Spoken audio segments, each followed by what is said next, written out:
Hi friends, ও আমি আরমান। আবার আমি একটা নতুন ব্লগ নিয়ে চলে এসেছি। আজকে আমরা যেতে চলেছি পায়রাডাঙ্গা। তো একটু কাজের উদ্দেশ্যে যাচ্ছি, মানে কাজে যাচ্ছি। তো কাজ হবে, ব্লগ হবে, ওর জন্য ক্যামেরাটা নিয়ে ফোনটাও নিয়ে নিলাম। তো এখন ব্লগ করতে করতে আমরা যেতে চলেছি পায়রাডাঙ্গাতে। চলো। তো ভাই আমরা এখন মদনপুর বাজারে চলে এসেছি। আর এখানে তো সবসময় জাম লেগে থাকে।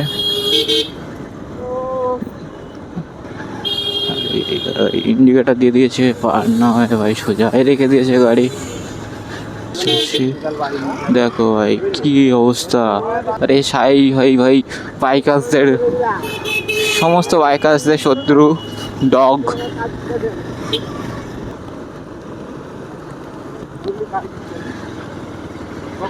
ভাই স্লো করার কারণ আছে, এখানে একদিন আমাকে পুলিশ ধরে 500 টাকার চালান দিয়েছে ভাই। 500 টাকা।